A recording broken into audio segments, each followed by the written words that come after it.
Ողջույն սիրելի հեռուստադիտող, այսօր կրկին անգամ պիտի փորձենք վերհանել մեծ պահքի կիրակիներից 4-րդ կիրակի օրվա խորհուրդը, նշանակությունը։ Ինչպես արդեն անցած հաղորդումների ընթացքին նշել ենք, մեծ պահքի շղթան, ոսկե շղթան ունի յուրահատուկ նշանակություն հավատացյալի քրիստոնյայի համար, որովհետև նրա ամեն մի հանգույցը մեզ համար յուրօրինակ կայան է այդ օրվա խորհրդով դեպի հարություն, դեպի Քրիստոսի հետ հանդիպում գնալու համար։ Մեծ պահքի այս 4-րդ կիրակին եկեղեցու հայրերը եւ եկեղեցական ավանդությունը խորագրել է իբրև անիրավ տնտեսի կիրակի, անշուշտ հաշվի առնելով նաեւ օրվա ընթերցվածը Ղուկասու ավետարանի 16-րդ գլխից անիրավ տնտեսի առակը, որ Հիսուս պատմեց իր աշակերտներին։ Առակն այս առաջին ընթերցանությամբ շատ դժվար է եւ իզուր չէ, որ 4-րդ դարում դեռևս, երբ եկեղեցին նորից հալածանքների մեջ էր Հուլիանոս ուրացող կայսեր կողմից, նա հենց այս առակն էր մատնանշում, ասելով, որ դուք քրիստոնյաներդ սովոր եք ձեր տերերին անհնազանդ մնալ, սովոր եք չհարգել կայսրերին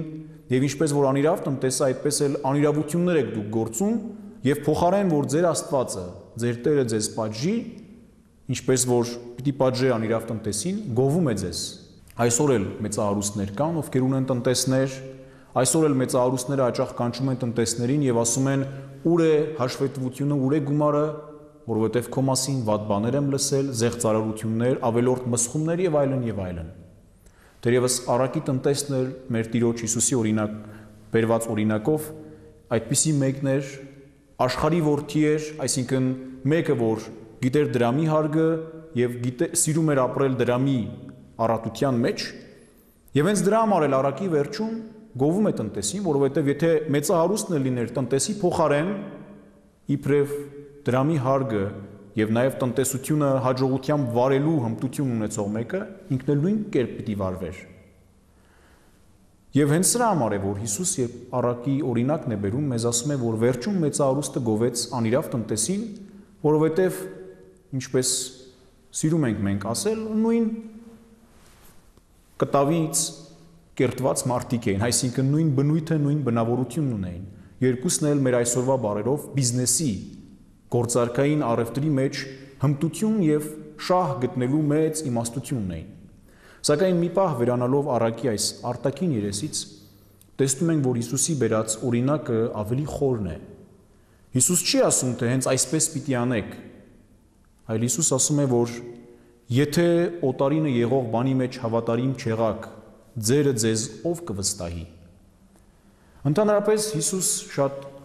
օրինակներ է բերում, առակներ, որտեղ բացասական երանգով փորձվում է վերհանվել բարոյական կողմը, դրական կողմը առակի, անիրավ տնտեսի առակ, անիրավ դատավորի առակ, անառակ որդու առակ, այս անժխտական ածանցներով կազմված բառերն իսկ արդեն մեզ ցույց են տալիս առակի ներքին հակասական կողմերը, այսինքն բացասական կողմը շեշտելով Քրիստոս մեզ փորձում է տանել դեպի դրականը, դեպի ճշմարիտը, դեպի աստվածայինը։ Այս պարագային նույնպես, երբ Քրիստոս նկարագրում է տնտեսի ճարպկությունը, մի քանի կետեր, մի քանի շեշտեր փորձում է ընդգծել, վերհանել մեզ համար, որովհետև ի վերջո մենք նույնպես ապրում ենք մի տնտեսության մեջ, որ մերը չէ։ Աստված մեզ տվել է աշխարհը, բայց այդ աշխարհը մերը չէ, որովհետև մենք չգիտենք ճշմարտացիորեն եւ ուղիղ կերպով տնօրինել աշխարհի ճակատագիրը։ Մեզ տվել է կյանք Աստված, բայց մենք չգիտենք ճշմարտացիորեն ուղիղ կերպով արդարամտությամբ վարելու մեր կյանքը։ Ով կարող է ասել, մեզանից ով կարող է նշել, որ իր կյանքն ապրել է այնպես, ինչպես ինքը կուզեր, կամ այնպես, ինչպես որ ճիշտ էր։ Մեզանից յուրաքանչյուրը միշտ ունի զղջումի պահեր, հաջորդ վարքյանին իսկ արդեն գիտակցում է, որ իր կատարածը կարող էր ավելի լավը լիներ։ Այսինքն այս անկատարության զգացումը միշտ կա մարդու մեջ։ Եվ հենց այս անկատարության զգացումին է, որ Քրիստոս դիմում է մարդու մեջ եղած անկատարության զգացումին։ Ասում է նայեք այս անկատար մարդը, այս մեղավոր տնտեսը, որ իր ամբողջ կյանքն անցկացրել էր զեղության մեջ, Տիրոջ հարստությունը մսխելով, անհավատարմությամբ, զեղծարարություններ անելով, այդ զեղծարարությունը շտկում է մի ուրիշ զեղծարարությամբ, հմտությամբ, իմաստությամբ, բայց շահում է նաև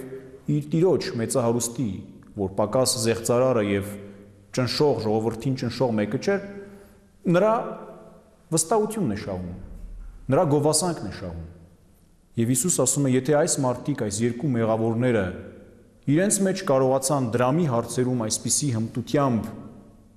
զորոյական վիճակի բերել իրենց հարաբերությունները, ուրեմն ինչքան առավել դուք պետք է անեք, որովհետև Աստված ձեզանից իբրև մեծահարուստ մեկը չէ, որ պահանջելու է, այլ իբրև գթառատ հայր։ Հետևաբար դուք նույնպես իրավունք չունեք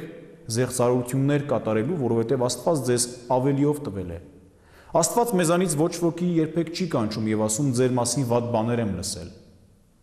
Աստված միշտ Ադամի նման մեզ ասում է՝ ուր ես Ադամ։ Աստված միշտ մեզ դիմում է իբրև մի հայր, որ միշտ կկամենար, որ մենք դարձի գայինք, զղջայինք։ Աստված երբեք մեզ չի ասում՝ պարտքը տուր, ուր եք, դրամը ստուր։ Աստված միշտ ասում է, որ ինչու սխալ օգտագործեցիր դրամը։ Եվ եթե մենք հաջորդ քայլին մտաբերում ենք, որ այդ տաղանդը, շնորհը, որ մենք ունենք, կարող ենք առավելագույնս շահավետ կերպով օգտագործել մեր եւ մեր մերձավորների համար, ուրեմն Աստված դրա վրա տասնապատիկ ավելի տալիս է։ Հիմա գալով առակի մյուս կողմին, երբ Հիսուս մի շատ կարևոր արտահայտություն է ասում, անիրավ մամոնեից ձեզ համար բարեկամներ արեք, որպեսզի երբ այն պակասի, հավիտենական հարկերի տակ ընդունեն ձեզ։ Գիտենք ընդհանրապես, որ հայոց լեզվի մեջ էլ մամոնա բառը արմատացած է իբրև բացասական մի բան, իբրև փողի, դրամի աստված։ Փորձենք խոսել, մտածել մի պահ դրամի մասին, ինչ է այսօր դրամը մեր իրականության մեջ։ Գիտեք, շատ բան չի փոխվել Քրիստոսի ժամանակներից սկսած։ Դրամը միշտ էլ եղել է եւ մնալու է մեր կյանքի, մեր հասարակության շարժիչ ուժը։ Եվ Քրիստոս ինքը անշուշտ շատ լավ գիտակցում էր, որովհետև Հովաննես ավետարանի մեջ ասում է, որ նույնիսկ առաքյալների այդ խումբը գանձանակ ուներ։ Եվ Հիսուս գիտեր, որ այդ գանձանակը կար, Հուդան էլ այդ գանձանակի պատասխանատուն էր եւ այդ գանձանակով է, որ հաճախ առաքյալները բարեգործություններ էին կատարում, գնում էին ճաշկերույթի եւ այլն եւ այլն։ Հիսուս գիտեր ինչ է դրամը, ինչ է դրամի արժեքը իր Պաղեստինի այդ ժամանակվա հասարակության մեջ։ Եվ դրա համար շատ դիպուկ օրինակ է բերում ասելով, որ այդ դրամից նույնիսկ, որ անիրավ է, որ կեղտոտ է, որ պիղծ է հրեական մտածողության համաձայն, ձեզանից բարեկամներ արեք։ Այսինքն Քրիստոս մի շատ կարևոր բան է ասում, որ մեր առօրյայի մեջ էլ մենք կարող ենք միշտ օգտագործել։ Եբրայական մի նշանավոր ասացվածք այդ ժամանակվանից, արդեն Քրիստոսի ժամանակվանից ասում էր, որ հարուստները այս կյանքում են օգնում աղքատներին, աղքատներն էլ այն կյանքում հարուստներին։ Այսինքն նշանակում է, որ հարուստներն այստեղ բարեգործություններ կատարելով աղքատների հանդեպ երկնային գանձեր են դիզում այնտեղ Աստծո արքայության մեջ երկնքում, աղքատներն էլ երբ գնում են երկնքի արքայություն, իբրև վկայություն հարուստների գործած բարեգործության, Աստծո առաջ մի տեսակ բարեխոս են լինում հարուստների համար։ Սա անշուշտ շատ պարզունակ կարող է թվալ, բայց այստեղ կա շատ խորը եւ իմաստուն մի հղացք, մի շերտ։ Մեր կյանքում, մեր հասարակության մեջ ինչքան էլ որ մենք ուտոպիստական, երազական այդ վիճակներն ապրենք, հավասարություն, եղբայրություն, ազատություն եւ այլն եւ այլն։ Մեր հասարակությունը երբեք չի կարող կատարյալ լինել այս իմաստով։ Նույնիսկ ամենադեմոկրատ հասարակությունների մեջ մենք տեսնում ենք, որ կան թերացումներ այս առումով։ Մենք տեսնում ենք, որ կան բաներ, որոնք չպետք է այդպես լինեին ըստ դեմոկրատ հասարակության պատկերացման։ Եվ Քրիստոս որպեսզի շտկի մեկ ընդմիշտ մարդկային հասարակության մեջ առկա բոլոր այս թերացումները, այս սուր անկյունները, ասում է, որ դրամից ձեզ համար բարեկամ սարքեք, դրամն օգտագործեք այնպես, որ դրամն ինքը դառնա ձեզ համար միջոց բարեկամներ շահելու, մարդկային հոգիներ շահելու համար։ Ինչ կարող ենք անել մենք դրամով այսօր, շատ բան։ Կարող ենք պահքի ժամանակ օգնել աղքատներին, կարող ենք մեր ունեցած գումարի կամ ունեցվածքից մի մաս տալ մարդկանց, ովքեր դրա կարիքն ունեն, վերջապես մեր հանապազօրյա հացը կիսել մարդկանց հետ, ովքեր դրա կարիքն ունեն այսօր փողոցում։ Սրա մասին շատ է խոսվել եւ երբեմն մեր այսօրվա հասարակության մեջ, որտեղ հացի խնդիրն առավել քան երբևէ էականորեն եւ շատ սուր կերպով դրված է սեղանին, մենք միշտ մտածում ենք, որ քրիստոնեության այս կողմը կարծես թե մի տեսակ հարմարվել է մեր հասարակությանը։ Ի վերջո բոլորն էլ այդ նույն վիճակին են, բոլորն էլ յոլա են գնում, բայց դա այդպես չէ։ Յուրաքանչյուր մարդ պարտադիր չէ, որ իր դրամով, նյութական իմաստով օգնի։ Մենք ամենքս էլ շնորհներ ունենք մխիթարելու շնորհ, խոսելու շնորհ, մարդկանց հետ շփվելու շնորհ, վերջապես մարդկանց օգնելու շնորհ, եւ երբ որ մենք այս շնորհները եսասիրական կերպով ենք օգտագործում, ահա այդ ժամանակ է, որ խախտում ենք Քրիստոսի պատգամը։ Չենք օգնում մեր մերձավորներին եւ մեր ունեցած դրամը բարոյական եւ հոգեվոր առումով սխալ ենք օգտագործում։ Մյուս կարևոր կետն այս առակի, որ շատ հետաքրքիր է, Քրիստոս ասում է, այս աշխարհի որդիներն ավելի հնարամիտ են, քան լույսի որդիներն իրենց սերնդի մեջ։ Հիսուսի ժամանակ լույսի որդիներ համարվում էին այն հրյաները, ովքեր ապրում էին փակ միաբանության մեջ, եղբայրության մեջ, ամեն օր պաշտամունք, ծիսակատարություն էին անում եւ իրենց հասարակությունից դուրս մարդկանց համարում էին իբրև երկրի մարդիկ, այսինքն մարդիկ, ովքեր հողին են կապված եւ նույնիսկ պիղծ են, որոնք չեն կարող կարդալ օրենքը, մեկնաբանել օրենքը։ Եվ հետաքրքիր է, որ Հովանու ավետարանի մեջ 5-րդ, 7-րդ, 9-րդ գլուխներում այդպիսի ակնարկներ կան, երբ Հիսուս բժշկում է այդ մարդկանցից մեկին, մարդը փորձում է փարիսեցիներին հասկացնել, թե բժշկողն իրոք աստվածային ուժ ուներ, եւ փարիսեցիների պատասխանն է լինում՝ դու չէ որ երկրի մարդ ես, այսինքն պարզ, տգետ մարդ ես, պիղծ ես, այդ ամբողից ես եւ չես կարող օրենք կարդալ, մեզ մեկնաբանել, հետեւաբար դու աշխարհի որդի ես, իսկ մենք լույսի որդիներ ենք։ Բայց ահա Քրիստոս մի տեսակ շրջում է գումարելիների տեղը։ Հիսուսի խոսքով աշխարհի որդիները իրենց առօրյա հարաբերությունների մեջ ավելի հեշտությամբ կարող են մարդկային հարաբերությունների սուր անկյունները հարթել, քան նրանք, ովքեր իրենց երևակայում են, իրենց պատկերացնում են իբրև լույսի որդիներ, իբրև մարդիկ, ովքեր այլևս կարիք չունեն այս բոլոր երկրորդական հարցերի, ովքեր իրենց դուրս են համարում մարդկային հասարակությունից։ Հիսուս ասում է. նայեք դուք այս աշխարհի որդիներից, որոնց դուք արհամարում եք, նրանցից ունեք բաներ սովորելու։ Եվ այս առակի բուն իմաստը թերևս հենց սա է։ Մի նայեք, որ այս տնտեսը անիրավություն գործեց, այլ փորձեք այդ անիրավությունից, կատարված արարքից հոգևոր կերպով բաներ քաղել։ Այսօր շատ մարդիկ ասում են, որ ինչու համար կա չարը, ինչու համար կա անարդարությունը, անիրավությունը եւ այլն եւ այլն։ Եկեղեցու այրերից մեկը Օգոստինոսը, երբ նման հարցի է հանդիպում, ասում է. Աստված նման է նկարչի, որը սև եւ սպիտակ գույները խառնելով ստեղծում է համապատկեր, նկար, գեղեցկություն։ Եվ մենք էլ այսօր, երբ տեսնում ենք, որ անիրավություն կա, անարդարություն կա, դրա կողքին կա նաեւ արդարությունը, գեղեցիկը, բարին, եւ կան նաեւ մարդիկ, ովքեր դեմ են այս անարդարությանը, ովքեր արտահայտվում են, ովքեր ասում են, որ բարին միշտ այն է, ինչը գործում է անարդարության չարի դեմ։ Անիրավ տնտեսի առակը, եթե փորձենք մեկնաբանել խորությամբ, ամբողջությամբ հասկանալ, շատ ու շատ ծալքեր, շատ ու շատ շերտեր կբացահայտի մեր առաջ։ Բայց ես փորձում եմ ձեզ հետ միասին հիմա կիսել այն հիմնականը, որ Քրիստոս մեզ տալիս է, եւ հետաքրքիր է, որ Քրիստոս դրամի խելացի օգտագործման մասին իր այս առակը ավարտում է հետեւյալ բառերով. Ոչ մի ծառա երկու տիրոջ ծառայել չի կարող, որովհետեւ եթե մեկին ատի, մյուսին կսիրի, կամ եթե մեկին մեծարի, մյուսին էլ կառամարի, չեք կարող եւ Աստծուն ծառայել եւ մամոնային։ Նայեք, մի անգամից վերջակետ է դնում, այսինքն մեզ ազատում է մյուս վտանգից մեր Տերը Քրիստոս, որ նույնիսկ եթե մամոնայից ձեզ համար բարեկամներ դարձնեք, անեք, մի մոռացեք, որ դրանով դուք ձեզ չեք արդարացնում։ Դրանով միմիայն փորձում եք մամոնան իբրև միջոց օգտագործելով ծառայել միայն ու միայն Աստծուն։ Մամոնայի խելացի օգտագործումը երբեք չի կարող նշանակել, որ դուք կոմպրոմիսի եք մտել Աստծո հետ։ Նման բան չի կարող լինել։ Երբևէ քրիստոնեության մեջ չի եղել այդպես եւ չի էլ լինի ճշմարիտ քրիստոնեական մտածողության մեջ։ Միշտ կլինեն հարուստներ, միշտ կլինեն աղքատներ,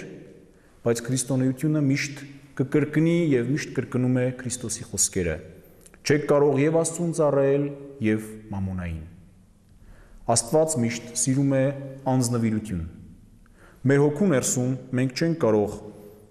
բաժանել երկու մասի մեր ներաշխարը, մի մասը տալ մամոնային, մի մասը Աստծուն։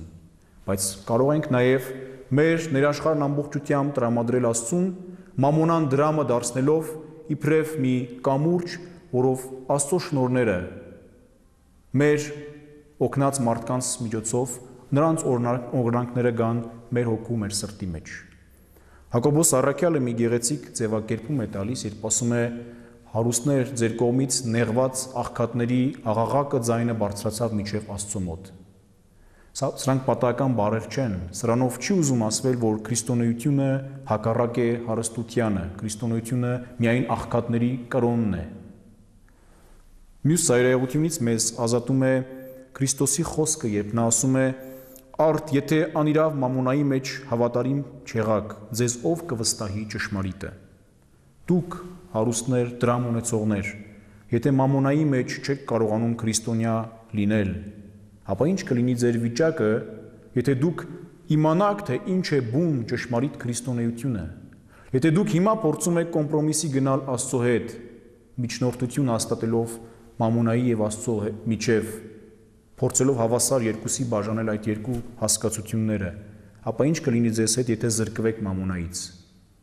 Ոչ ոք այլևս ձեզ չի ընկալի այնպես, ինչպես որ կարող էր ընկալել, եթե դուք դրամի խելացի օգտագործումը կարողանայիք ձեր կյանքում ապահովել։ Ուրեմն եկեք սիրելիներ, այսօր մեծ պահքի 4-րդ կիրակի այս երեկոյան շեմին փորձենք միասին մտածել, որ մեր կյանքում